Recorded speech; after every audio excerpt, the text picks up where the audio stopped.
women have been raped by Eritrean and Ethiopian military men. Because of the ongoing genocide, out of the 6 million population of the Tigray region, 5.2 of them are facing a man-made famine. This is all because the dictator in Ethiopia wants to stay in power illegally and unconstitutionally. We, as a global citizens, have the power to come together and stop the suffering of the innocent people. We are here calling on the US government to impose targeted economic sanctions on Ethiopia and Eritrea, to impose arms embargo so that these genocidal forces do not continue to buy armaments and kill innocent people. You can join our social media movement by using the hashtag Tigray Genocide on Twitter. You can also join our grassroots movement and lobbying efforts by talking to your senators and Congress people and pushing them to impose sanctions on Ethiopia and Eritrea. Sanction Ethiopia! Sanction Ethiopia! Sanction Ethiopia! Sanction Ethiopia! Sanction Ethiopia! Sanction Ethiopia! Isaias to the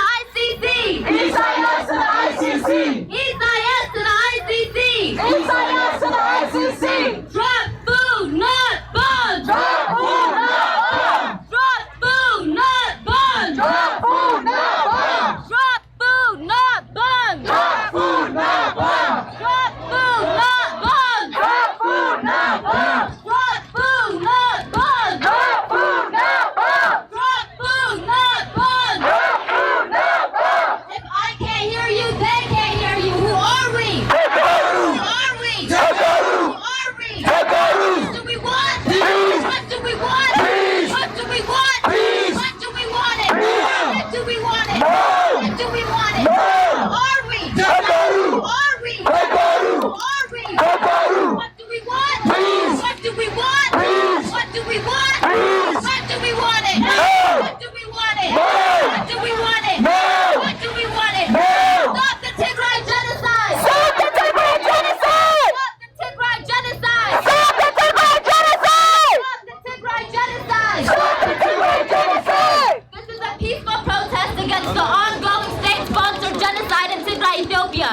For the past 9 months, the government of Ethiopia colluded with the government of Eritrea to bomb, rape, murder, massacre, and annihilate the Tagaru people. Of the 6 million innocent civilians in Tigray, over 90% of the population is in need of emergency humanitarian aid. There's no food, no water, no gas, no electricity. The people are being annihilated in complete darkness. We've been fighting for 9 months on the street, but we can't do it alone. We need our allies and our outside communities to speak up on our behalf. We united together in the 80s when our people were starving, and we need to do it together again. The people have no food, no water, no aid. They've completely blocked access to the region, and the government of Ethiopia and Eritrea have weaponized hunger and rape as a means to further their own political agenda. We need to unite together and use our voice to bring an end to this. We've done it for the last 9 months, and we can't let up. Who are we? Who are we? Who are we? What do we want? What do we want? What do we want? What do we want it? I want justice! I want justice! I want peace! I want peace! We demand justice! We demand justice! We demand peace! We demand peace! Weaponized hunger is a crime! Weaponized hunger is a crime! Weaponized hunger is a crime! Weaponized hunger is a crime! Weaponized hunger is a crime! Weaponized hunger is a crime! Stop the war on Tigray! Stop the war on Tigray! Stop the war on Tigray! Stop the war on Tigray! Ethiopia is guilty of genocide! Ethiopia is guilty of genocide! Ethiopia is guilty of genocide! Ethiopia is guilty of genocide! Ethiopia is guilty of genocide! Ethiopia is guilty of genocide! Ethiopia is guilty of genocide. I'm going to say that again. Ethiopia is guilty of genocide. Maybe I'll say it again. Ethiopia is guilty of genocide. It's 732 days. 732 days of systemic rape.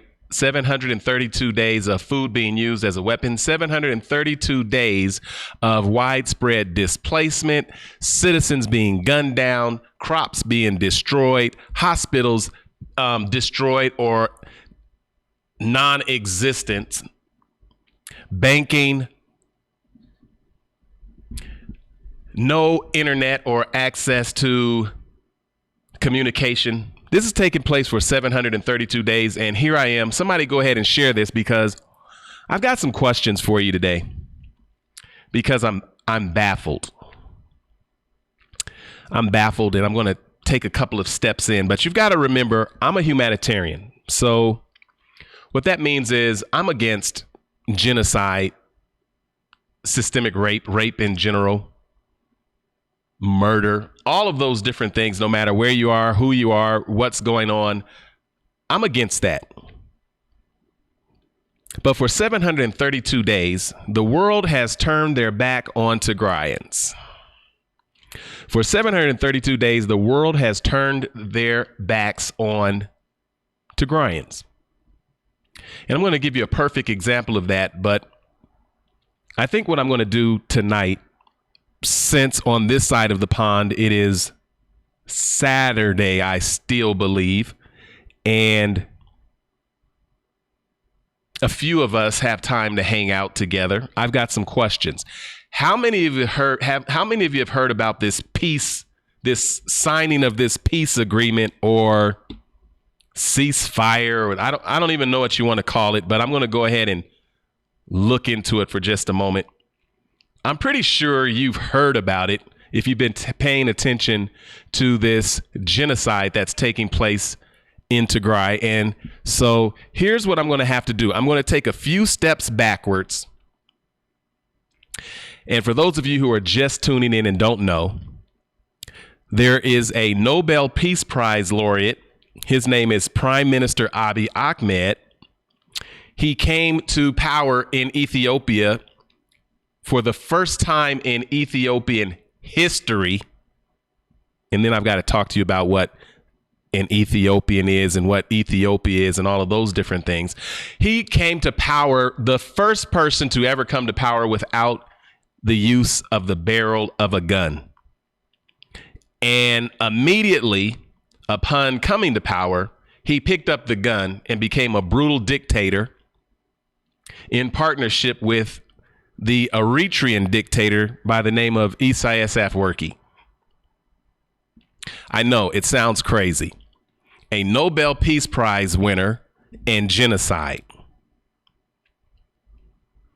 A Nobel Peace Prize winner and genocide. So either the world was complicit in giving a dictator, a brutal authoritarian who will pick up the gun, either they were complicit in giving him a peace prize, or they just had extremely bad judgment.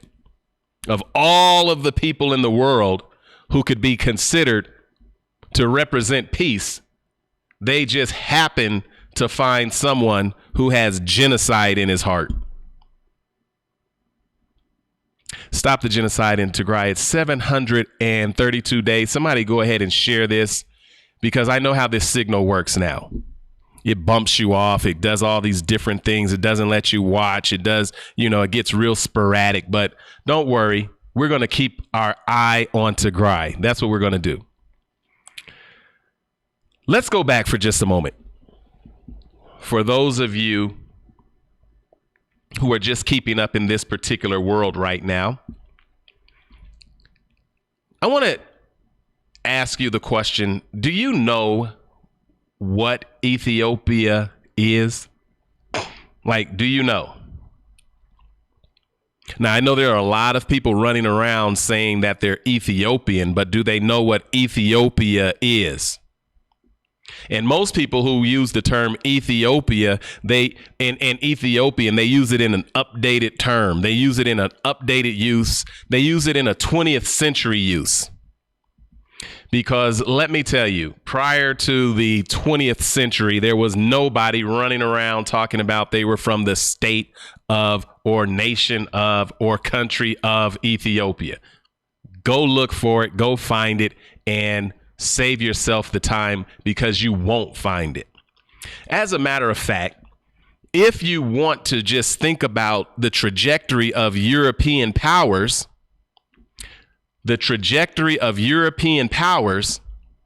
then it will be easy for you to track what you call Ethiopia because it's an extension of European powers.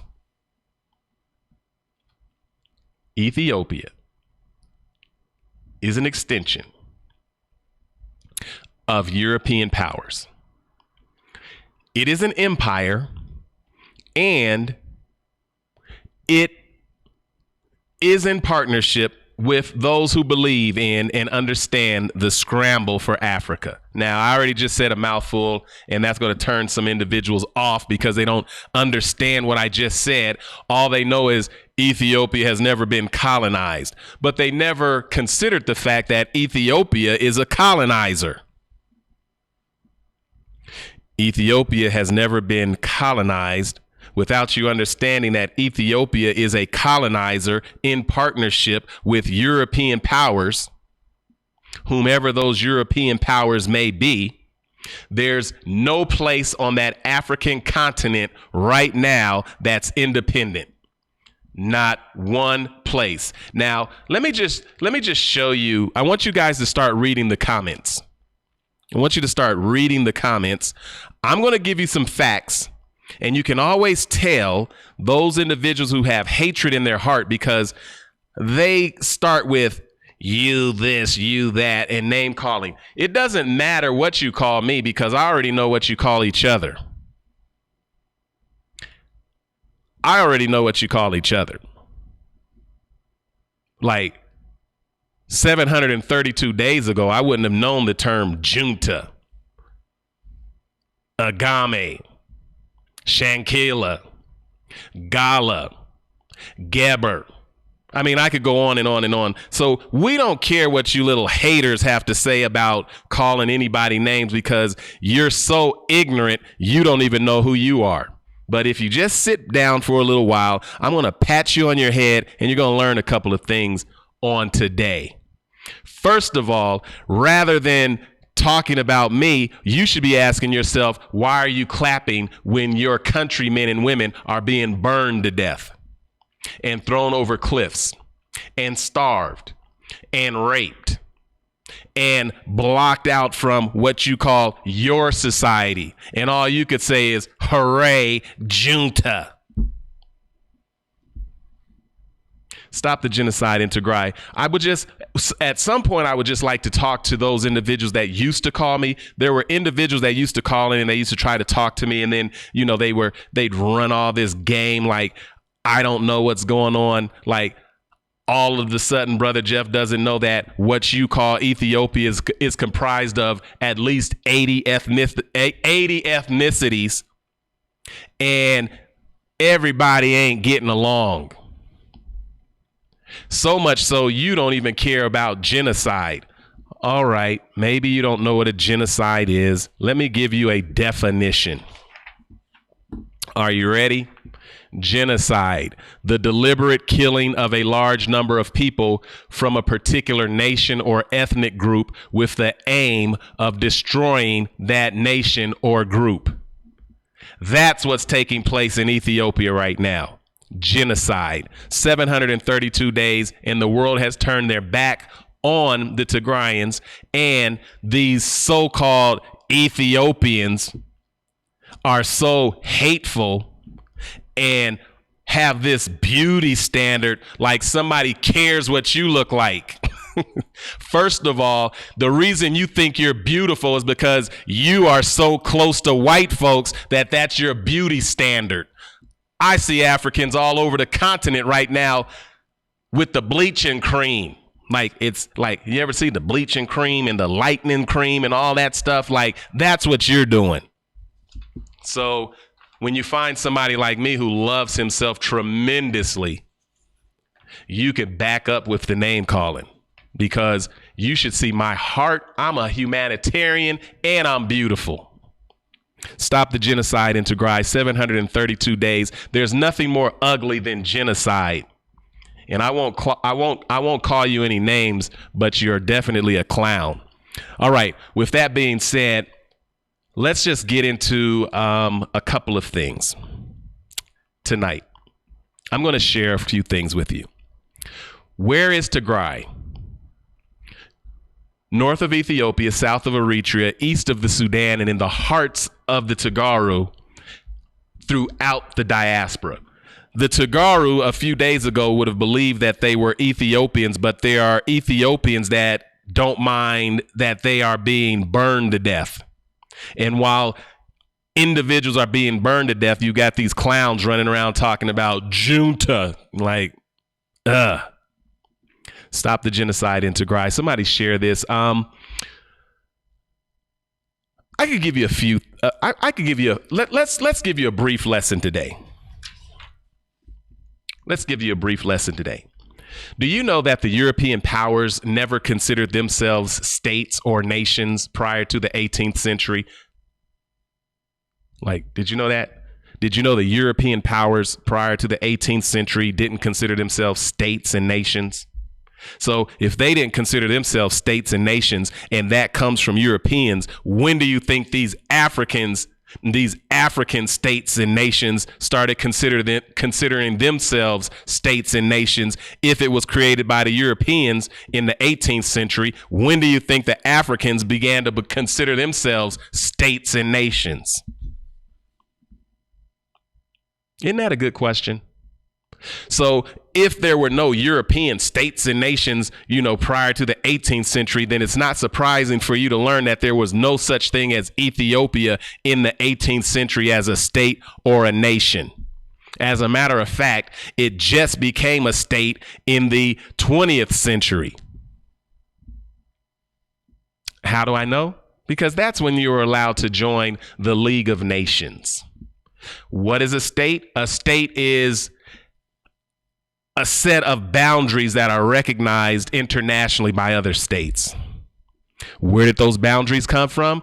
A black Italian by the name of Menelik II. He chopped it up for the Europeans. He was a black Italian, and you thought that he was fighting on behalf of black folks while he was running around with gelato and spaghetti all dripping out of his mouth. Yes, Menelik II drew those boundaries in conjunction with European powers, and that's why you've got Eritreans running around saying ciao. You say bye, they say ciao. Ciao's Italian, by the way, if you didn't know. Stop the genocide in Tigray. It's 732 days. Let me tell you a little bit about what a state is, and then we're going to talk about a nation state, all right? Because, here's a French philosopher by the name of Ernest Renan.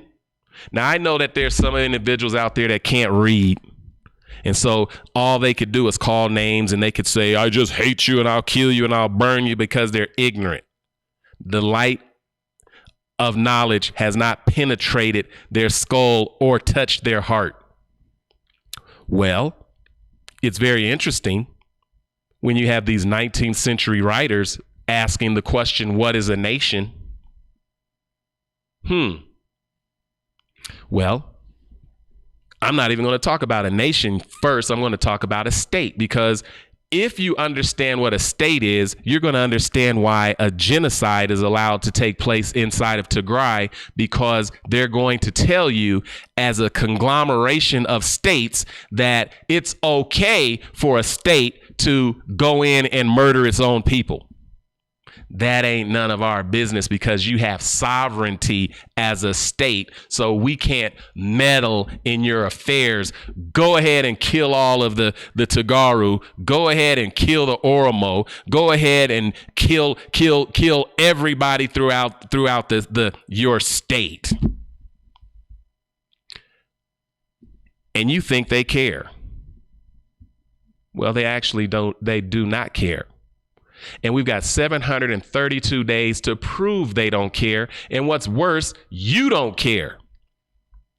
What's worse, you don't care about your own people. And I'm talking about black people in general. But if you want to say Ethiopians in particular, you don't care that your own people are being murdered, starved to death, and raped, because you hate them so much that you think somehow you are benefiting because somebody else is being raped. That's a stone hard, ignorant heart. That's what that is. Stop the genocide in Tigray. I want to break something down. First, about this state. Do you know what makes a state? I already told you the boundaries that are recognized, and that's why what you call, it wasn't Ethiopia, by the way, it was Abyssinia that was allowed to join the European powers in the League of Nations. It was Abyssinia. And guess what? You had someone who was a colonizer representing and calling himself the conquering Lion of Judah. Did that conquering Lion of Judah conquer anything European? And if that conquering Lion of Judah did not conquer France and Britain and Italy and Belgium and Germany, if it didn't conquer any of them, then who did the conquering Lion of Judah conquer? See, you didn't want to answer that question. You don't want to answer that question because there's a long history of genocide where I'm talking about. See, the only genocide you know about is generally when it's with Europeans. You don't know about all of the long line of genocides that have taken place amongst black folks or upon black folks. You don't know any of them. That's why 732 days into an active genocide, much of the world can turn around and say, I didn't know. Where's that at? Well, go ahead and share this with someone so they won't have that excuse to say, I didn't know about a genocide. The conquering Lion of Judah was conquering everybody that wasn't like him. And who is him? You know, who is him? Well, you didn't know over 6 million Oromo were murdered in a place called Finfini in the southern part of what you now call Ethiopia. You have no idea that over 6 million were murdered in the place exactly where these fine gentlemen are standing in the midst of a colony, calling themselves the African Union. Stop the genocide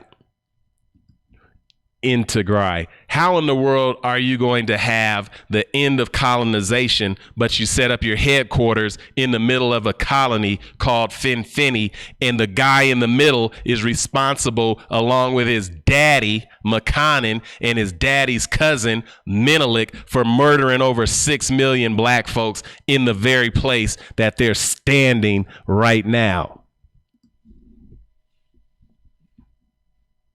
So when we start talking about the African Union solving African problems while sitting in a building, well, in this case, they were in Pretoria, but I'm just saying the African Union sitting in a building built by the Chinese talking about African solutions for African problems, how much do you think, or how far do you think you're going to go in the way of peace as it relates to ending a genocide?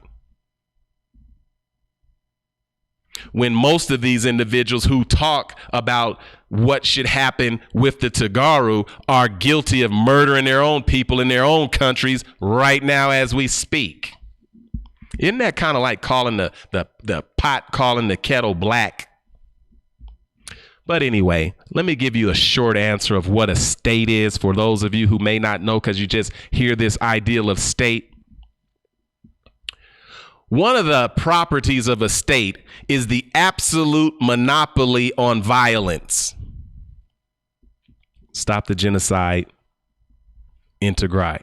I'm going to go ahead and say that again because somebody probably didn't hear me or probably didn't know, or it just went right past them. One of the properties of a state is an absolute monopoly on violence. A monopoly on violence. In other words, they get to kill you and it's legitimate. But if you defend yourself, they get to call you a terrorist. or they get to call you the opposition. Just watch anywhere where ordinary individuals are standing up, fighting for their freedom, fighting for human rights, fighting for their dignity, and there will be something called the state force, that's your military and that's your police force, that are authorized to kill them. That's the social contract. You gave away your power to the state, and you allowed the state to be the ones that have the guns, and they have the guns to turn them on your own people. You didn't think about that? Well, it's going to make sense in just a moment when we get to this peace signing of this, I don't know, the signing of the peace thingy, whatever that thingy is. Whatever that thingy is. Now, that's the state. The nation is the compilation of individuals that come together and they function as one idealistically. A nation is a group of individuals that come together. They might have a common past. They might have a common pain. They might have a common religion. They might have a common whatever. But guess what? Inside of what you call Ethiopia right now, they don't have nothing in common. And that's why you can have a genocide taking place and these clowns calling in saying, junta. See, that tells you there's no nation. There's just a state.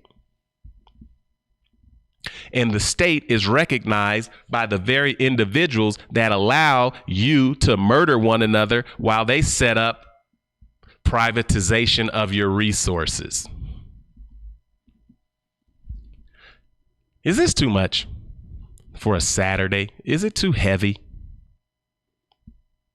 Because I'm just giving you an update on 19th century thinking. 18th, 19th, and 20th century thinking. Only 300 years of this idea. So let's just kind of slow it down for a second. Are you familiar with the scramble for Africa? The scramble for Africa is a 19th century idea. As a matter of fact, the middle of the 19th century, the European powers came together and decided they were going to split up the continent for themselves. Do you think they ever stopped saying that that was their goal or that was their mission when everything that runs a modern industrialized world comes from Africa? You didn't know that this modern world is based on the resources of Africa and people of color? You didn't So did you think they were ever going to stop and shut their world down so that you could have one?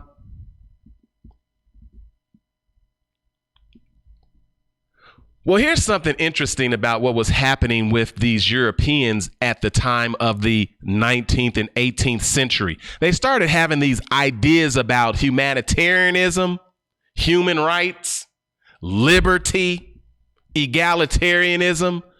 All of these ideas were going and swarming around in the European head, and they were moving away from the divine right of kings and queens, and they were talking about the sanctity of the individual. Obviously, they didn't believe it for you. They just thought about it for them, because at the very same time, they were building empires based on violence, based on coercion, based on brutality, while at the same time saying we love freedom. That's why you have certain individuals that have countries that have freedom and slavery at the same time.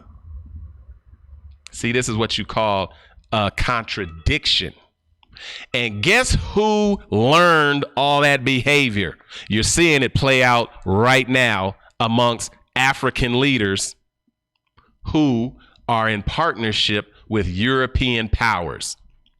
Well, that's why many of you are able to say Ethiopia has never been colonized, because you only think of colonization in one way: boots on the ground, direct rule. When they rose up in Asia and Jamaica, the European powers, particularly Britain, realized that they needed to change their game plan around. And that's when they started using individuals who were from the colonies to be the face of colonization. And they began what was called indirect rule and bringing in advisors. See, what you're seeing right now is black faces that are doing nothing more than being an extension of the scramble for Africa. And that's why they don't care how many Africans are murdered every day, every year, in every place. And in this instant, 732 days of genocide in Tigray. They found someone that would do it while at the same time privatizing everything that was being held for what you call the Ethiopian people. If you don't believe me, look at every place where you see Africans fighting each other and look at the weapons in their arms and see if they ever created a rifle or a munition or any type of modern warfare. All of that is purchased from European powers. What is a nation? I told you a nation is a coalescing of individuals with a common identity, which Ethiopia doesn't have. Well, let's just see what old Ernest Renan, if you want to get into some French philosophy, all you got to do, the Europeans will tell you because they were talking to each other when they didn't think you knew how to read. While they were denying the light of knowledge in colonial minds, they were talking to each other. And guess what? Those words still exist today.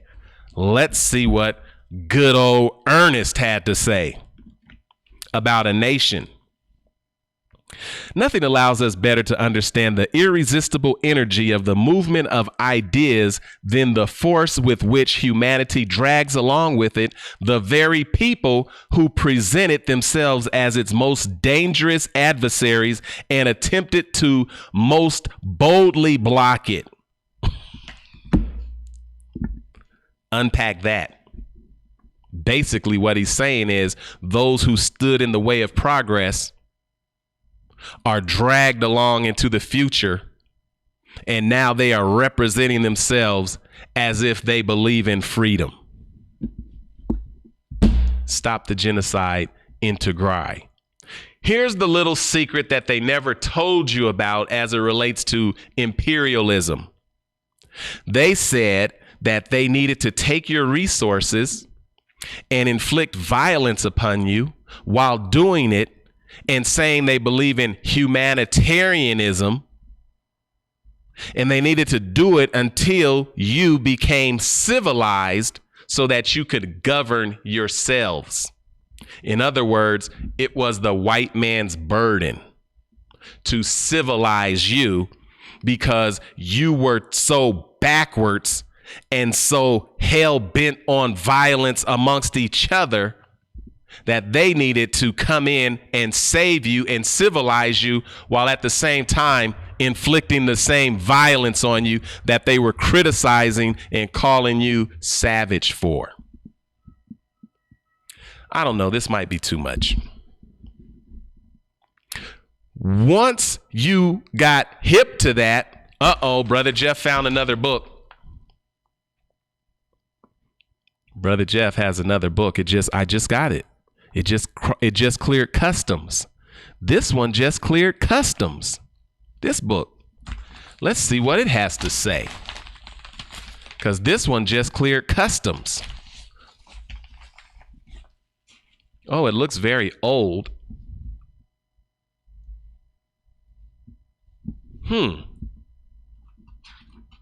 This particular first edition comes to us from England, London, and was produced in 1936. It was printed in Great Britain. Isn't it interesting that you have a Great Britain? What is Great Britain? You got Britain and you got Great Britain. You know what the difference is? You got Britain, you got Great Britain, and you know what the difference is? Like Britain and Great Britain, for example, Tedros's son was buried in London. Did you know that? Did you know that King Tedros' son was buried in London? And did you know that Makhanen, Haile Selassie's daddy, gave all of his finances and all of his paperwork and all of his legal rights to London to take care of it until his son got old enough? Like, you didn't, like, the birth of Ethiopianism in South Africa. The growth of Ethiopianism in Africa. I thought Ethiopia was just up there in the Horn of Africa, but now we're talking about Ethiopia down in South Africa. And like, that's what they were talking about. Makes you wonder what Ethiopia is. The birth of Ethiopianism in South Africa. See, this is what they're talking about right now. The seething African pot. Like once you started figuring out what the Europeans were doing to you, it started to seethe. You started to figure it out. And it says Africa is today. Now this goes back to the early 20th century. Africa is today in the throes of a crisis caused by the violent anti-white movement, which has been fermenting in Central and South Africa during the last 50 years. The movement, the product of a carefully tended black nationalism of racial self-consciousness amongst the Bantu tribes, now asserts a right to self-government and independence. This advanced claim is put forward irrespective of the mental and moral aptitude of its supporters or their business capacity, as is shown not only by their inability to conduct their own affairs, but also by their failure to perceive the chaos to which they would revert if the white man's restraining hand were removed and their own leaders resumed unhampered in their former abuse of power. Abiy Ahmed has reverted to a former abuse of power. He's a dictator.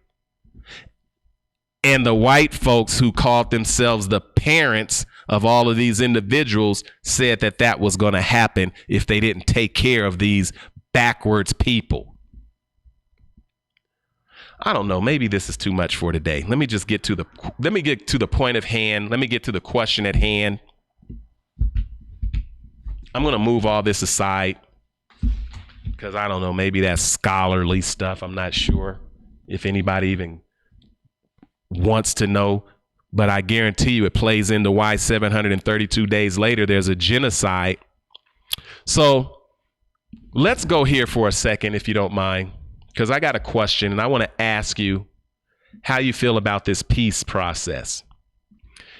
And what I'm going to do is I'm going to go ahead and I'm going to put up a Zoom link because I want to ask you personally what you think about this peace process. Headed up by the African Union, whose home is in a Chinese building. Well, it's actually a building built by the Chinese for the Africans who are governing their own affairs inside of Finfini, which is around the area where over 6 million black folks were murdered by the Shuan dynasty, i.e. Menelik II and his cousin and his cousin's son.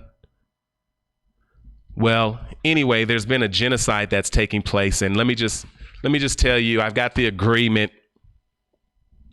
Here's the African Union's agreement for lasting peace through the permanent cessation of hostilities between the government of the Federal Democratic Republic of Ethiopia and the Tigray People's Liberation Front.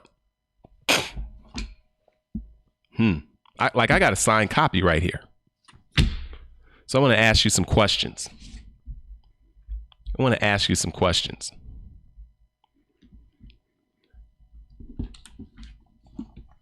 If this was about the government of the Federal Democratic Republic of Ethiopia and the Tigray People's Liberation Front, TPLF, then why are ordinary women being raped systemically?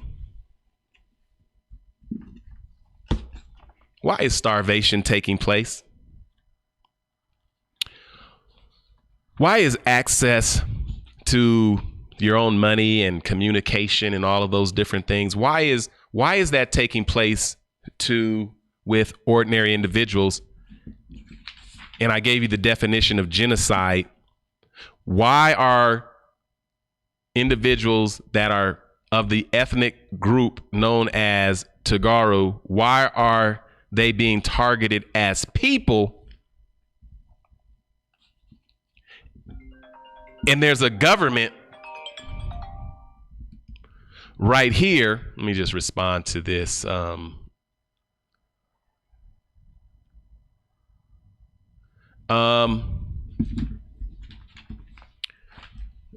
Listen to this. Listen to this. The government of the Federal Democratic Republic of Ethiopia.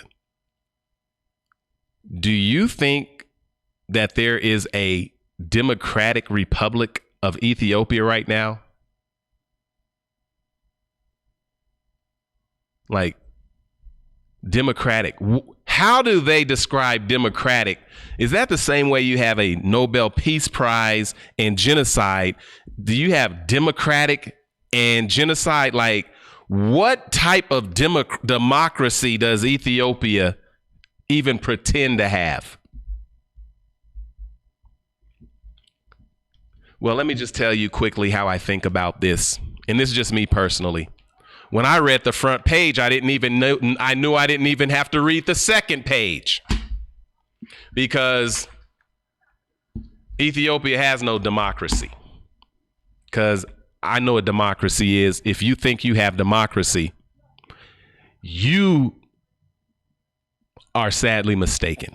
However, let's go to the agreement for lasting peace, the preamble. Agreeing to peacefully resolve the violent conflict that erupted on November 3rd. Wait a minute. Today is November 5th. Wow. This is 2 years ago and 2 days ago in the Tigray region of Ethiopia, in a matter consistent with the Constitution of the Federal Democratic Republic of Ethiopia. Should I just read that one sentence again? Because I already told you I couldn't get past the point that said Ethiopia had a democracy. But now, in a matter consistent with the Constitution of the Federal Democratic Republic of Ethiopia. Well, hold up a second. How many of you knew that Ethiopia had a constitution? I did. 732 days ago, I began looking at it. 732 days ago, I got a copy of the Constitution. Now, I want to ask you a quick question. About 732 days ago. Well, this was dated March of 2021, and this is from the Office of the Prime Minister. Now listen to this. Final notice from the government to all allied with the TPLF outlaws. The TPLF outlaws.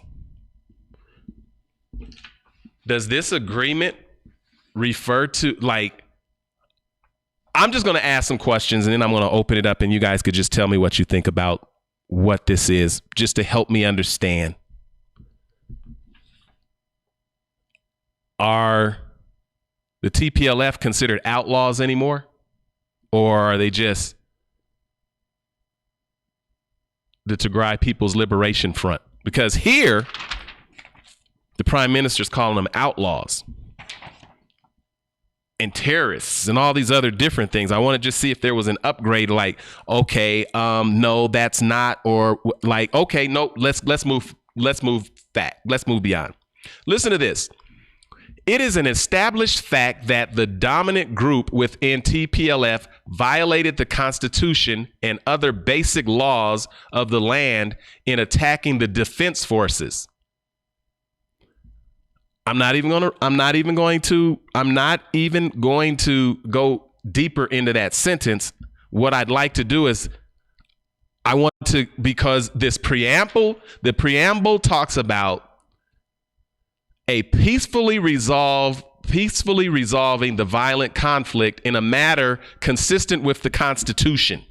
Now, I've got the Constitution, and I've got something from the Prime Minister who says it is an established fact that the dominant group within the TPLF violated the Constitution. I want to go to the Constitution for just a second.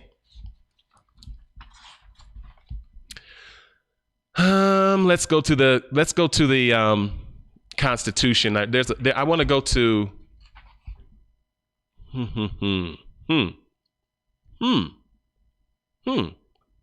Let's go to the part of the Constitution. This is Article 14, Part 1, that talks about every person has the inviolable and inalienable rights to life and security of person and liberty. Every person has the right to life. No person may be deprived of his life except as a punishment for a serious criminal offense determined by law.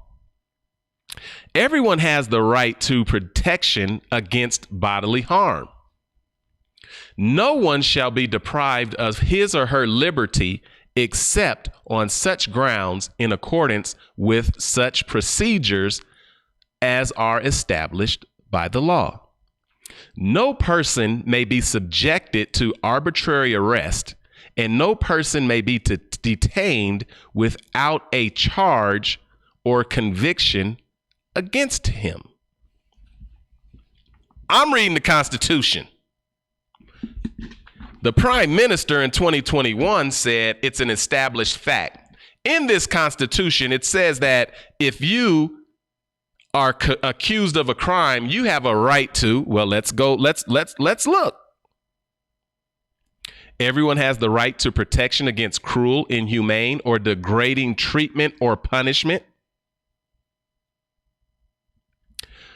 Persons arrested have the right to be informed promptly in a language they understand of the reasons for their arrest and of any charges against them.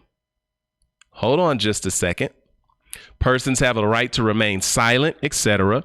Persons arrested have the right to be brought before the court within 48 hours of their arrest. Such time shall include the time reasonably required for the journey from the place of arrest to court.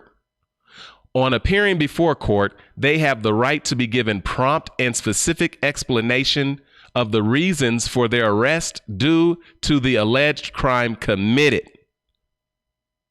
All persons have an inalienable right to petition the court to order their physical release where the arresting police officer or law enforcement fails to bring them before a court within a prescribed time period, etc., etc.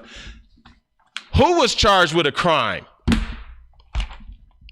In 732 days, who was arrested from this established fact that the dominant group within the TPLF, who in the dominant group had an opportunity to be arrested, brought before court, have their charges read to them and defend themselves?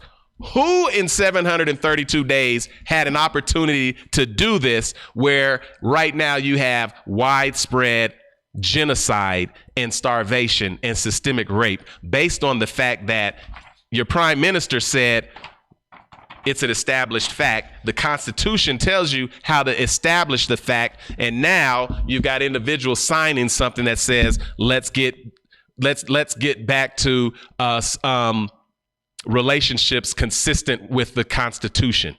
Who's been following that Constitution? I mean,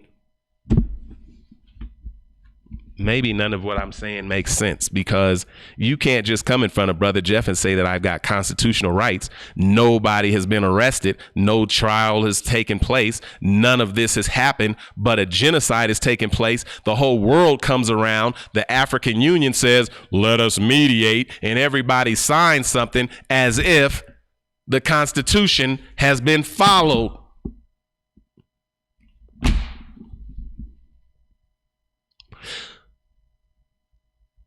Let me tell you about something interesting that I saw. The head of the World Health Organization said the humanitarian crisis in Tigray is the worst in the world.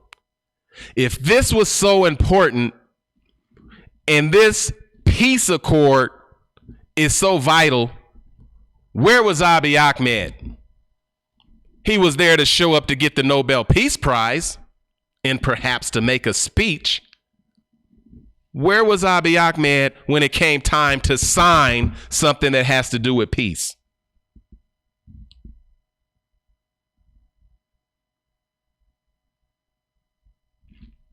Oh, he wasn't there? Do you remember when they announced that the Peace Prize was going to, not the Peace Prize, the peace talks were taking place and they were going to begin in South Africa on that Monday? Do you remember the Ethiopian part didn't show up? Or did I make that up? Do you remember it was supposed to start on Monday and Abiy Ahmed's team, Abiy Ahmed, I don't know what they were doing. I don't know what they were like. What was they? I don't know. There was something else important to do. Did they miss the plane? Like, did they miss the plane to South Africa? Because they weren't there on opening day.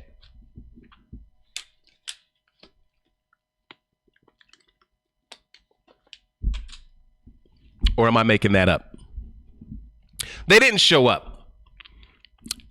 And then I understand they were told, if you don't show up, you're not going to get access to these loans and the IMF stuff, and these European powers about to show you what it means to not show up. When we told you to show up and you didn't show up, here's what we're going to do. We're about to shut you down. Oh, the next day, Tuesday, they showed up. Am I making this up? Am I making this up? Like, they didn't show up. The next day, something was signed.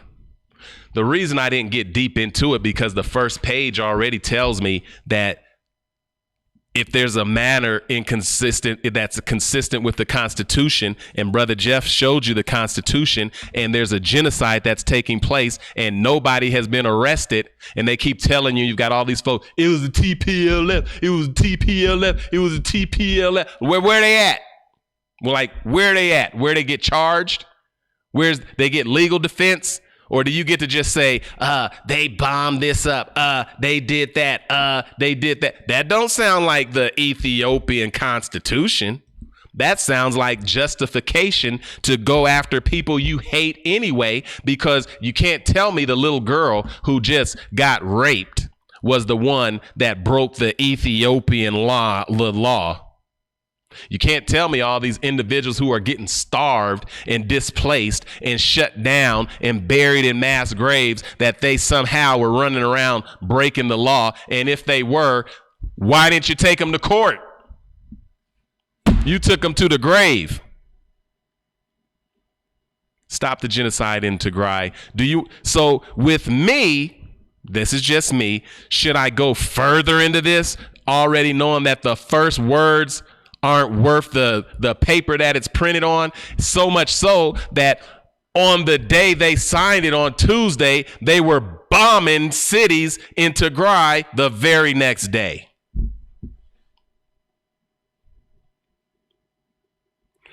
Or am I making that up?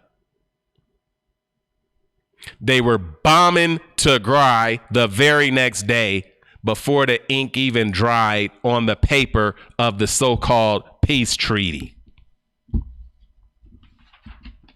So my question is,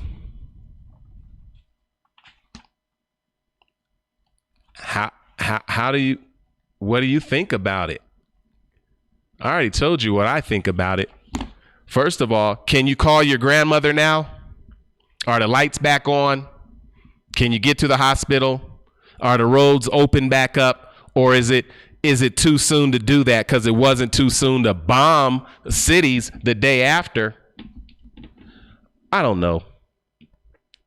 Here's what I'm going to do. I'm going to start this. I'm just going to go to Zoom right now, if you don't mind. And my question to you is, what are your thoughts as it relates to the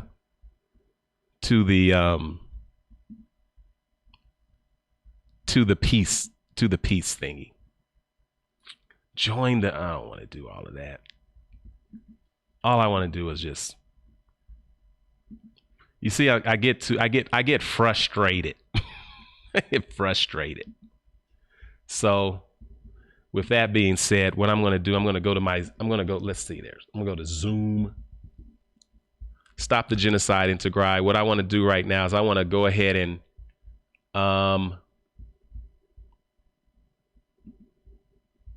open this up for your conversation. And I want to see if we're able to get your thoughts before I go. And shout out to everybody. This is showing me so much new stuff on this Zoomy thing. I'm like, man, just let me open up and do my thing.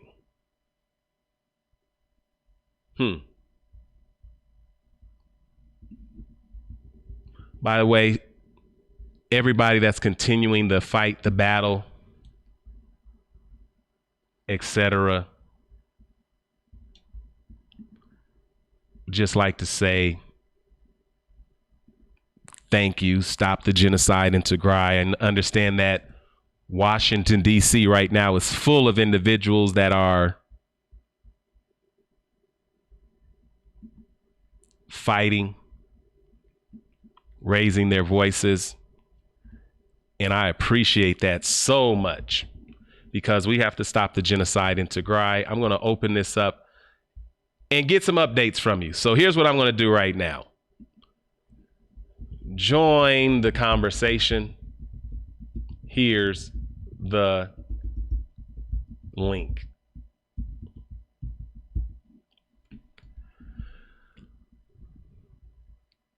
There it is. If you want to join the conversation, go right ahead.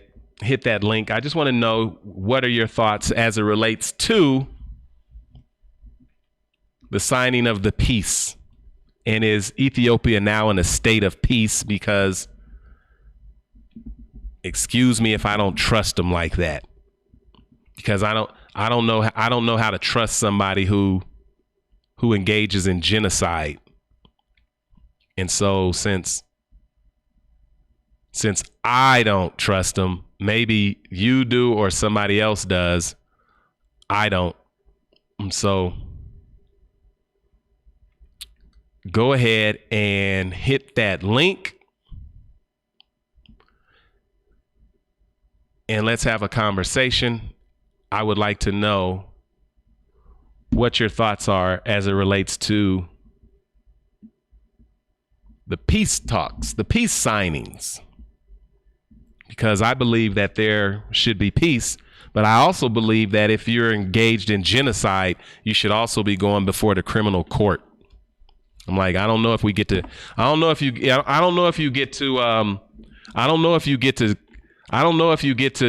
enact genocide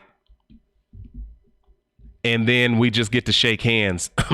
I'm not sure. I need somebody to go to court. I need somebody to be held accountable. And so what I'm going to do right now is I'm going to go right there. Mulu, are you there? Let me see if I could get Mulu to Yes, brother Jeff, how are you? Mulu, I'm concerned again, but you already know I'm always so concerned. Can you just tell me there was a big ceremony in South Africa? Abiy Ahmed wasn't there, and if he was, I think they should have just put handcuffs on him and took him right to the International Criminal Court and gave him a trial in the same way, and it would be different because everybody from the TPLF or Tigray or whatever, none of them have been to court for anything, but they committed a genocide against them. And then now they're trying to tell us about the Constitution. Mulu, I'm going to be quiet, and I just want to hear your thoughts. Oh my gosh, brother Jeff, thank you for everything what you do always. And we are blessed. You are beside us, and you are always for the voiceless of Tigray people. I always have a big respect for you, brother. And we are really, after the peace talk, I become more worried than before the war. Because really, I can tell you, I didn't sleep until 6 a.m. that day.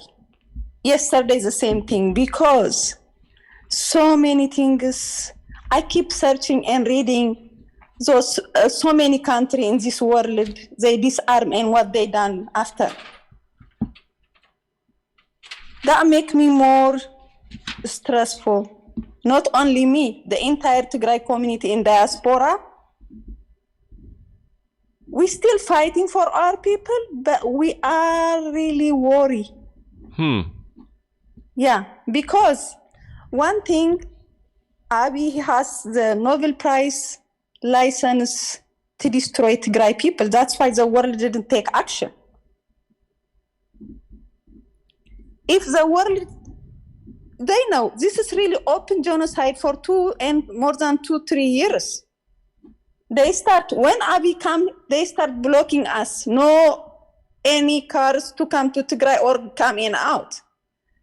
So this is really, to me, the Nobel Prize for Abiy is licensed to destroy, wipe out Tigrayans or Tigray.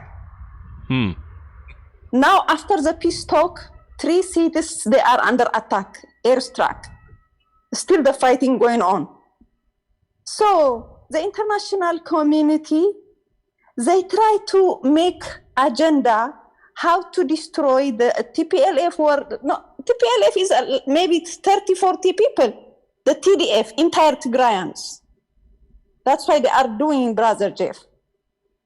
Yeah, it's so confusing, Mulu, because immediately after the signing, there were airstrikes and there are continued protests across this country asking or demanding that, the genocide come to an end. I'm like you, and you're more stressed after the peace signing than even before, because like you said, Abiy Ahmed has a license to destroy whomever he wants to in the country under the guise of sovereignty. I don't know. Don't go anywhere. I want to see Peace. If you want to share a word, I want you to unmute, but I want to go to Amir right now. Amir, are you there? Amir, I want you to unmute, if you will. I'm talking. I'm here, brother Jeff. Can you hear me? I can hear you, Amir. I'm really concerned. I don't know how a genocider changes heart, and even if he does, I'm expecting the international community, the International Criminal Court or something, to move forward. But there's been a signing of this peace accord, or whatever you want to call it. What's your assessment, Amir? Hello, brother Jeff, and it's good to see you, and also all the hard work you do, everything that you do for Tigrayan community in particular, for humanity, is commendable, and I know the Tigrayan people appreciate you, Brother Jeff. In regards to the peace agreement, Brother Jeff, when there is a war, if you look at in history, you can look at the first war, the second war, even everything, the Israel, Palestine. At the end of the day, a war always ends with the warring party sitting at the table. A war doesn't end with a war. So, in terms of this peace agreement, my understanding is that, as we all know, there has been some back twisting and the carrot and stick, as they call it, in the political arena. So I'm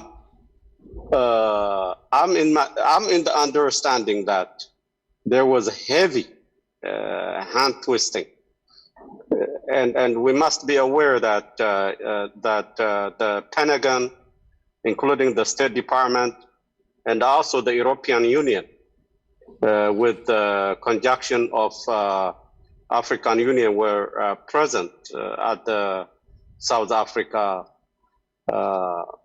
peace agreement. So this peace agreement, as we can read it, is intended to bring some kind of relief to the war, and I am hopeful that this peace agreement can bring peace. But as you know, Abiy Ahmed didn't come to the table because he wants to bring peace to East Africa or to the Tigray. He came to the table because his economy is in shatter. He had a lot of pressure from the world community, and he also needs that money, the money that he was denied by the world power, particularly when they came. I don't know if you remember last month, they came to Washington, D.C., and they were denied for money to be given.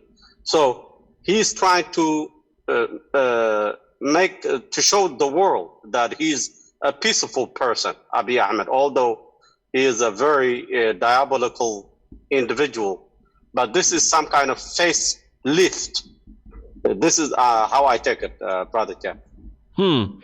Let me ask, Brother Amir. I understand immediately after the signing of the this agreement that there were cities or towns that were bombed in Tigray almost immediately. Am I hearing that right, or did you hear any of that? Oh yes, immediately. As a matter of fact, even during the peace process happening in South Africa, Brother Jeff, there was still war going on the north side, on the south side, and also, as you rightly mentioned earlier, there was some unmanned bombing in Maichau and including in other cities. This is after the peace agreement. But before even during the peace agreement, there was a war still going on, the ground war and including aerial bombardment. So in light of that, did the Prime Minister come forward with a press conference or a statement or say anything to condemn any of that in light of the peace agreement? Actually, no. He didn't make any statement. He's been very busy for the last, I would say, a week or 3 weeks. He's been busy handling agriculture things that are happening in the south, in particular in Oromo and also in Amhara now. He hasn't made a statement since the peace agreement, but the Ethiopian media did release a statement saying that there has been a peace going on in between Tigray and Ethiopia. Now, coming back to your question, he hasn't really said anything about the attack that happened after the peace process, because he wants it to happen, Brother Jeff. He wants it to continue the war, even after the peace process. What are your thoughts as it relates to, you know, the wording of some of this document? It doesn't. I'm not sure. Okay, disarmament, demobilization, and reintegration. Agree to recognize the Federal Democratic Republic of Ethiopia has only one defense force. Shall design and implement a comprehensive DDR program for TPLF combatants consistent with the Constitution of the Federal Democratic Republic of Ethiopia. Like, what are your takeaways when you read this? Because it kind of sounds like to me everything the federal government was saying about the TDF is being agreed upon. I don't know. What are your thoughts on that?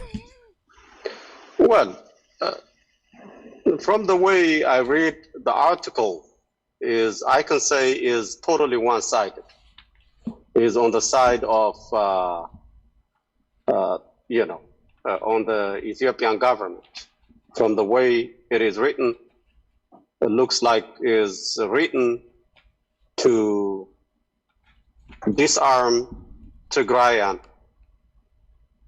And even, if you look at what you were reading, the article is actually indicating that all the guns, all the weapons that are under the TDF or under Tigrayan government to be handed to the Ethiopian force or to the Ethiopian government. So, first off, I'm sure you are aware, Brother Jeff, in order a peace process to occur or in order a peace process to be fruitful, there has to be some kind of trust building. So without trust building, without understanding, without believing because these two parties, they've been fighting for almost 2 years. I mean, past 2 years now, just like a few days ago. So you can't just say disarm your weapon and demobilize and just come to me. I don't think so. It works that way. The way it should work is there has to be a trust building and there has to be a negotiation. There has to be some kind of understanding. That's the way, because if the Tigrayan force just give their guns to the Ethiopian force, then who is going to protect them from Eritrean regime and also from the Amhara Fano, and including from the Ethiopian troops? So the article really doesn't make sense. It just is, it looks like it's written by superpowers. It looks like it's written by superpower who are only interested so that Ethiopia doesn't fail. They don't look at the interest, they don't look at the side of the Tigrayan. They are only focused just so that the war doesn't go on, just to stop the war. But this is not how you do it. This is not how negotiation works. I have never seen a negotiation where it starts disarm just within 10 days, within 30 days. I mean, it doesn't make sense, Brother Jeff. Well, I could tell you there are some what the TPLF shall do and what the government shall do. And I just want to look at both of those areas for just a brief moment. The TPLF shall respect the constitutional authority of the federal government, etc. Refrain from aiding and abetting, supporting, or collaborating with any armed subversive group. That kind of hints to, some of the other dynamics that are taking place in the country, in my opinion. C, respect the constitutional mandate of the federal government to deploy the Ethiopian National Defense Force, as well as federal security and law enforcement agencies to discharge their responsibilities under the Constitution. I find it strange that they keep talking about this Constitution that has not been followed in one iota as it relates to this genocide. Like, for example, there is a foreign government, i.e. Eritrea, inside of Ethiopia. I don't know how that jives with or lines with the Constitution, where the Constitution says it is the responsibility of those in authority to protect the citizens, etc.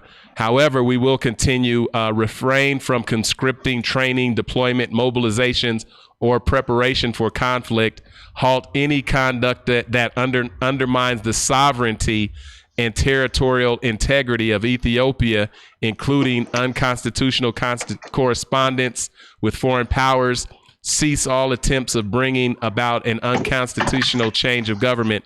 Those are all of the things that the TPLF shall do. The government shall halt military operations targeting TPLF combatants, expedite and coordinate the restoration of essential services, facilitate the lifting of the terrorist designation of the TPLF by the House of People's representatives, mobilize and expedite humanitarian assistance for all of those in need of the Tigray region and other affected areas. I think I got to agree with you, Amir. I mean, at this point, you've got to see what's going to happen, but I wouldn't disarm myself in hopes that a genocidal regime would have open, reign to do what they've been doing. I mean, the only thing that has stopped a full-fledged genocide is that the TDF has been fighting back with every ounce of their existence. Yes, and one thing is that, Brother Jeff, can you hear me? Yeah, I can hear you. Oh, okay. Sorry about that. Okay. Well, the thing is that the article, as you read it, is really very confusing because it keeps referring to the Constitution, Ethiopian Constitution. It just keep referring as the Ethiopian Constitution is the hallmark or the red line of anything. But, Ethiopian Constitution has been violated, repeatedly by the Ethiopian government and including its forces for the last 2 years, actually since Abiy came to power.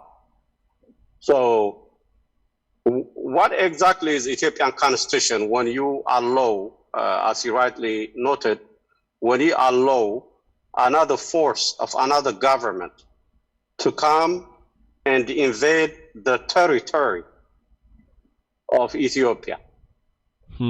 I mean, does the Constitution allow that? I don't understand. So, and another point is also,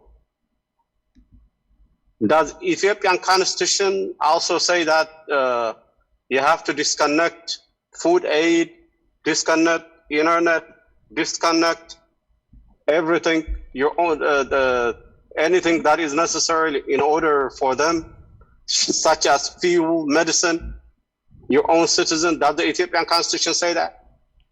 So, I mean, it's very confusing. They keep referring to the Ethiopian Constitution as it has to be upheld by Tigray government, but the Ethiopian government is the one that has been violating that Ethiopian Constitution for the last, since Abiy came to power, Brother Jeff. Well, I'll keep my eye on it. I know you all will as well, Mulu, Amir. I appreciate everything that you do and everything that you share. But before I let you two go, Mulu, have you been able to, and Amir, have you been able to get in touch with your loved ones inside of Tigray? Have individuals been able to go in and check and look around and, see, or is Tigray still, under siege? What's happening on the ground? Have those phone lines been restored? As there access to communication, and has Tigray been opened up for individuals to have access to their loved ones, their land, their resources, etc.? What are you hearing? Amir, go ahead. Go ahead, Mulu. Yeah, thank you. I didn't really contact with anyone. Really, I don't have any clue with nobody. I didn't really hear anything other than the war is going on, the airstrike, everything. But one thing I sent it to you in Messenger, see immediately what says here. It surprised me. IMF considers new program as Ethiopian closes the war chapter. Can you imagine? That was the plan of the peace talk, not for us to save us. So that make me worry, this peace talk, but I don't know if this peace works for us, for Tigrayans. And I don't know, just I'm speechless now, Brother Jay, because I don't know what to say. I don't know at all, really. I'm just lost right now. Amir, have you been able to have any access with your family, your loved ones, information, etc.? What has changed since this the signing of this peace agreement? Nothing, Brother Jeff. Nothing has changed since the signing of the agreement. As a matter of fact, bombing has increased, the war has continued, and the blockade still remains as is. And people have to, Brother Jeff, people have to be aware that just because a peace agreement is signed, it doesn't mean that a change will occur on the ground. We can bring evidence, reference, such as the Palestine and the Israel. We can look at the, so many evidence where peace agreement is signed every week, but nothing really changed. So a lot of people, they are shocked that peace agreement is being signed, but peace agreement can be signed and yet they could be violated. So nothing has changed, Brother Jeff. I would say that there's nothing that's going to change the heart of individuals who have been raised in hate and have been, conditioned to see one another as enemies and, cockroaches and all of those different dynamics. Because when you think about genocide, the groundwork has been laid for people to accept exactly what we're seeing. So hopefully we'll be able to see some changes. We'll keep our eye on it. But in the meantime, Mulu, Amir, what are your final words? Go ahead, Mulu. Thank you, Amir. I think the only thing I can say, stay strong. We have to fight for our people. I think the longest we stay fighting, to me, it's not Abiy is fighting with us, the international community really hurting us. The constitution cross the line is Abiy, not Tigray people. The peace talk is just a reason for Abiy to help. That's all I can see. But we guys stay strong, all Tigrayans, like Brother Jeff, people standing with us. We have to fight for our people.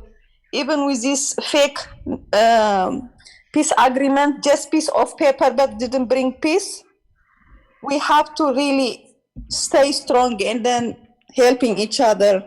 That's what I can say. Thank you, Mulu. Amir, final words, final thoughts. And both of you, thank you so much for constantly, staying engaged. And, I always love to say Tigray Tisa'er.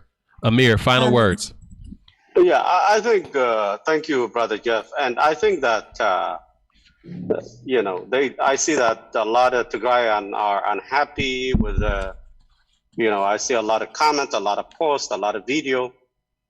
So many Tigrayan unhappy with the peace agreement being signed, which is understandable. When you look at the article, it's totally one-sided and demands that TDF to be disarmed and so on and forth, which I'm unhappy about that and unhappy. But we have to understand that, the leadership that went to South Africa, they were in a position that were not on their side. There has been a lot of international pressure on them. There is a diplomatic use of heavy-handed. So they did what they had to do. But peace agreement, they could be signed, they could be violated, they could be thrown.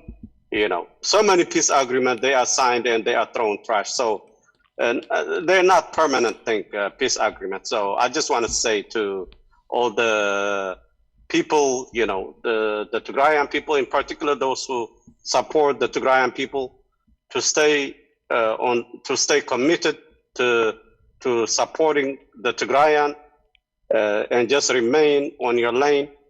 And Brother Jeff, thank you for everything you do. We appreciate you. And Tigray Tsa'ar. Tigray Tsa'ar. I want to thank you, Mulu. I want to thank you, Amir, for keeping me posted. Thank you, brother. Yes. Thank you so much. Thank you. Thank you. It's a pleasure. Everybody, I want to follow the advice of Mulu. I want to follow the advice of Amir, and we're going to continue to see this through until, individuals are able to be reunited with their families. Individuals are able to, move freely, etc. Because there is a genocide that is taking place inside of Tigray right now, and it's not going to stop overnight. And so with that being said, there's someone right here, Peace, Peacecisay. If you want to say something, go ahead and raise your hand and I'll bring you into the conversation before we get out of here. And so let me just go ahead and allow you to join this conversation. I love that name. Peace, go right ahead. Can you hear me? I can definitely hear you. Go. What are your thoughts? And your name is Peace, so I want to just ask, what are your thoughts around this peace, the signing of this peace treaty, etc. The floor is yours. Thank you. First of all, I'd like to thank you for everything that you're doing. There are so many things that I learned from you, even though I am, used to be Ethiopian. But there are so many things I learned from you. Salam Guramaskal always shared your video, and I watched you for so many months now. You are amazing. You are an amazing human being. We thank you. Tigray, thank you. One day, all this is going to end, and I wish to take you to Tigray, or all Tigray, I'm sure. And we're going to thank you. The mothers of Tigray will thank you. The children will thank you. So what I like to say, I was very, very hopeful for this peace, because we are desperate. Our families are dying. I went to Sudan to see the refugees, help some kids there. I went twice, actually, and it was heartbreaking. All the stories I was hearing from them. So we are desperate. Tigray people are desperate. We're desperate for peace. We are desperate to see our family, to hear from them. We are desperate for our families to get food and medication. We are desperate for just a regular, normal life. But the problem is there is a so-called Ethiopians, like you were saying earlier. Actually, I was just coming from Vancouver, BC. I went there for the protesting. I was on the ferry and driving, listening to you. So our hope was in TDF and the diaspora, where they're fighting to do everything they can. It's not because Abiy Ahmed will give us any peace, or Isaias Afwerki will give us any peace at all. But our hope that we had, and also yesterday, so many people were crying about all this stuff that's happening. And I say to them, oh no, don't cry. God will help us. All our prayers, the mothers of Tigray, they prayed. God will help us. Maybe this is a good beginning. I was giving them hope because we are desperate. But like my brothers and sisters before me, they were speaking, they said we are more worried than ever. Right now, today, I am more worried than ever. Because what we know from Abiy Ahmed is When he say unity, that means division. When he say prosperity, that means being poor. When he said love, that means hate. When he said Ethiopia is going to grow, that means Ethiopia is disappearing, basically. So from what we see from him, he's a very scary guy. I actually really think he's mentally ill. But this peace, I'm very, very confused. People are starving, 6 million of them. Isaias Afwerki, we already know who he is, what he does to own his own people. What I can say is, Tigrayans, please, please be strong. Please be strong. Let's fight. Let's be a voice. Make sure that you take care of yourself, because our hope was a bit higher. Now it went way down there and we don't even know what to do right now. But let's get together. Let's help each other. Let's be together and fight for our families. And for you, brother, thank you so much for being all the support that you're doing for us. Sometimes when I'm very upset or very sad, my English disappears. So when I hear you, I'm like, oh yeah, that's what I meant, but I don't know how to do it like he does. So I thank you. I thank you very much. Our hope is in God. After that, our hope is in ourselves, TDF, and the people of Tigray, and people like you who loves Tigray and stand for the truth. Thank you so much. I appreciate you. Well, I could say peace, Zibir Yemeskin. Thank you. You're right. Thank you so much. It's been 732 days. Tomorrow, there will be a virtual panel discussion with just a whole host of individuals that are in support, humanitarians that are raising our voices. You will hear from so many, and the flyer is going around. It's been 2 years. Washington, D.C. right now is flooded with Tagaru and others that are raising their voices. They are talking to representatives. They are making sure that these House and Senate resolutions are addressed and hopefully are able to be passed, because just like Peace says, just like Mulu and Amir and everyone else is saying, you know, the peace is actually what everybody wants. And I really love hearing the fact that, you know, even in the deepest despair, there's hope there, because this is not the first time this has happened to the Tagaru. Tagaru, and when you think about, you know, Ethiopia as a whole, much of what you talk about is right there in Tigray, whether it be the Ark of the Covenant, you know, whether you think about, you know, the Prophet alayhi wasalam of his early followers and that Hijra immediately into Tigray. I mean, there's so many. You could go and you could just you could see the steles. I mean, it goes on, the Queen Sheba's palace. I mean, I could just show you the Battle of Adwa. All of that is in Tigray. And so there's a sense of pride. There's a sense of dignity, but there's also a strong sense of self-determination. And so many have tried. This is just another trial. It is painful. It is a lot of suffering, but at the end of the day, Tigray Tisa'er. Thank you so much, Peace, Mulu, Amir, and each and every one of you. Share this for someone who may not know what's going on. It's been 732 days, 2 years. A peace, accord has been signed. We'll keep looking at that, and we want to just make sure individuals are able to reconnect with their loved ones, their families, everyone in Washington, D.C. and throughout the diaspora, but particularly Washington, D.C. right now.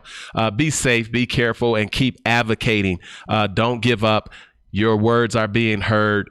The world is hearing what is taking place, and we're going to continue to be the voice of the voiceless. So with that being said, it is so great that you have shared this.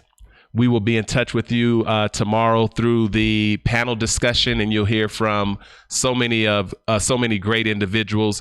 But again, there's a genocide taking place. There's an abuse of power under this framework of what's called a state. And what a state is a recognized boundary by the international community and other states. And what takes place is the total monopoly on violence. For example, the ability to raise a police force and a military, and to use those extreme forces even against its own people. And when that takes place, the international community says it's okay because we can't violate another state's sovereignty. However, humanitarians know that there are no boundaries as it relates to humanitarianism, life, dignity, respect. Those are attributes that good people around the world carry, possess, and we're just asking for everyone to keep their eye on Tigray. It's been 732 days. That's completely unacceptable. However, Tigray to Sir. Allow humanitarian access! Allow humanitarian access! Abiy Ahmed to the ICC! Abiy Ahmed to the ICC! Abiy Ahmed to the ICC! Abiy Ahmed to the ICC! Reconnect Tigray! Reconnect Tigray! Reconnect Tigray! Reconnect Tigray! Reconnect Tigray! Reconnect Tigray! Over 20,000 young girls and women have been raped by Eritrean and Ethiopian military men because of the ongoing genocide. Out of the 6 million population of the Tigray region, 5.2 of them are facing a man-made famine. This is all because the dictator in Ethiopia wants to stay in power illegally and unconstitutionally. We, as a global citizens, have the power to come together and stop the suffering of the innocent people. We're here calling on the US government to impose targeted economic sanctions on Ethiopia and Eritrea, to impose arms embargo so that these genocidal forces do not continue to buy armaments and kill innocent people. You can join our social media movement by using the hashtag Tigray Genocide on Twitter. You can also join our grassroots movement and lobbying efforts by talking to your senators and Congress people and pushing them to impose sanctions on Ethiopia and Eritrea. Sanction Ethiopia! Sanction Ethiopia! Sanction Ethiopia! Sanction Ethiopia! Sanction Ethiopia! Sanction Ethiopia! Isaiah to the ICC! Isaiah to the ICC! Isaiah to the ICC! Isaiah to the ICC! Drop food, not bombs! Drop food, not bombs! Drop food, not bombs! Drop food, not bombs! Drop food, not bombs! Drop food, not bombs! Drop food, not bombs! Drop food, not bombs! Drop food, not bombs! Drop food, not bombs! Drop food, not bombs! Drop food, not bombs! If I can't hear you, they can't hear you. Who are we? Who are we? Who are we? What do we want? What do we want? What do we want? What do we want it? What do we want it? What do we want it? Who are we? Who are we? Who are we? What do we want? What do we want? What do we want? What do we want it? What do we want it? What do we want it? What do we want it? Stop the Tigray genocide! Stop the Tigray genocide! Stop the Tigray genocide! Stop the Tigray genocide! Stop the Tigray genocide! Stop the Tigray genocide! This is a peaceful protest against the ongoing state-sponsored genocide in Tigray, Ethiopia. For the past 9 months, the government of Ethiopia colluded with the government of Eritrea to bomb, rape, murder, massacre, and annihilate the Tigray people. Of the 6 million innocent civilians in Tigray, over 90% of the population is in need of emergency humanitarian aid. There's no food, no water, no gas, no electricity. The people are being annihilated in complete darkness. We've been fighting for 9 months on the street, but we can't do it alone. We need our allies and our outside communities to speak up on our behalf. We united together in the 80s when our people were starving, and we need to do it together again. The people have no food, no water, no aid. They've completely blocked access to the region, and the government of Ethiopia and Eritrea have weaponized hunger and rape as a means to further their own political agenda. We need to unite together and use our voice to bring an end to this. We've done it for the last 9 months, and we can't let up. Who are we? Who are we? Who are we? What do we want? What do we want? What do we want? What do we want it? I want justice! I want justice! I want peace! I want peace! We demand justice! We demand justice! We demand peace! We demand peace! Weaponized hunger is a crime! Weaponized hunger is a crime! Weaponized hunger is a crime! Weaponized hunger